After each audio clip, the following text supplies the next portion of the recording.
কড়াইশুঁটির কচুরি বানাতে গেলে যদি পুর বেরিয়ে যায় তাহলে একমাত্র এই ট্রিকটা ফলো করলে আর কোনো দিন পুর বের হবে না। দেখুন, একটা কচুরি থেকেও পুর বের হয়নি, একেবারে ঠাসা ঠাসা পুর ভেতরে। পুর বানাবার সময় একটা ছোট্ট জিনিস মেশাতে হবে যেটা সবাই ভুলে যায়।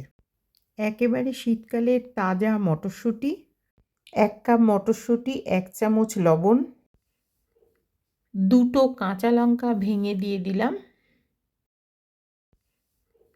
2টো কাঁচা লঙ্কা ভেঙে দিয়ে দিলাম। পুরটা খুব মন দিয়ে দেখে নিন। প্রথমে দিচ্ছি সাদা তেল, সাদা তেলের সঙ্গে গাওয়া ঘি, দুটো একসাথে ভালো করে গরম হয়ে গেলে দিয়ে দিতে হবে হিং। হিংটা যখন ফেটে গন্ধ বেরোবে তখন দিতে হবে জিরে। সাদা জিরেটা যখন ক্র্যাকেল হয়ে যাবে তখন তার মধ্যে দিয়ে দিতে হবে বাটা মটরশুঁটিটা। সমস্তটা মাখিয়ে নেবার পরে এবারে লঙ্কার গুঁড়ো, ধনের গুঁড়ো এবং জিরের গুঁড়ো, সামান্য হলুদ দিয়ে একটু রান্না করতে হবে।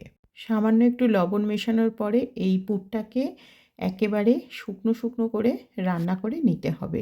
রান্না হয়ে গেলে এটাকে একটু ঠান্ডা করতে হবে। পুরটা একদম শুকনো হয়ে গেছে। এবারে পুরটাকে একেবারে হাত ছোঁয়া মতন ঠান্ডা করে নিতে হবে। 1 কাপ ময়দা, তার সাথে 1 চামচ কালো জিরে, 1 চামচ লবণ, 2 চামচ সাদা তেল আর নর্মাল জল দিয়ে ভালো করে এটা মেখে নিতে হবে, ঠিক যেরকম লুচি বা পরোটার মাখা হয় সেরকম। এখানে নিয়ে এসেছি 1 বাটি মতন গাঁঠি ভাজা বা কাঠি ভাজা, এটা মশলা কাঠি ভাজা, যেটা বাজারে আপনারা অতি সাধারণভাবেই কিনতে পাবেন, খুবই অ্যাভেলেবেল থাকে এটা। বাড়িতে চাইলে বাড়িতেও বানিয়ে নিতে পারেন। এবারে এই গাঁঠি ভাজাটা মিক্সির জারের মধ্যে প্রথমে দিয়ে দিচ্ছি। এই কাঠি ভাজা বা গাঁঠি ভাজাটাকে একেবারে আমি মিহি না করে একটু দরদরা মতন আমি এটা বেটে নিয়ে এলাম। এবারে এটাকে আমি যে ঠান্ডা করে রাখা পুরটা ছিল তার সাথে এইটা মেশালেই, মানে এই যে গাঁঠি ভাজাটা যেটা আমি ভালো করে একটু দরদরা করে বেটে নিয়ে এলাম, এটা মিশিয়ে দিলেই 100% গ্যারেন্টি পুরটা কিন্তু ভেতর থেকে বেরিয়ে আসবে না বেলবার পরেও। ময়দাটা একদম পারফেক্ট মাখা হয়ে গেছে। এবারে ময়দাটা খানিকক্ষণ রেস্টে থাকার পরে লম্বা লম্বা লেচি করে সেটাকে গোল গোল করে নিলাম। গোল গোল করে নেবার পরে এবারে এটার ভেতরে যেরকম পুর দেয় সেরকমই পুর দিয়ে নেব। লেচিটা কীরকম হবে সেটা আপনারা আপনাদের নিজেদের মনের মতন করে করে নেবেন। তবে আমি একটা মাঝারি মাপের লেচি বানিয়ে নিচ্ছি এবং পুর ভরে নিচ্ছি।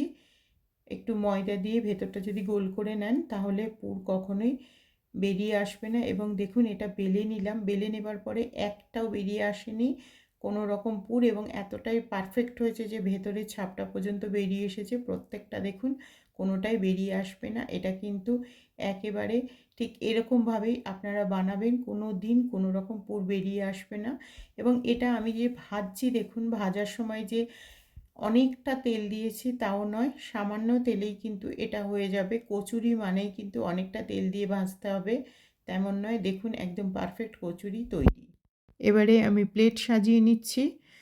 দেখুন কচুরিগুলো আমি দিয়ে দিচ্ছি এবং এই কচুরিটা ভেঙে আপনাদেরকে আমি দেখিয়ে দিচ্ছি। কচুরির ভেতরে সমস্ত পুরটা সমানভাবে ছড়িয়ে গেছে এবং ভেতর থেকে পুর একটুও বেরিয়ে আসেনি।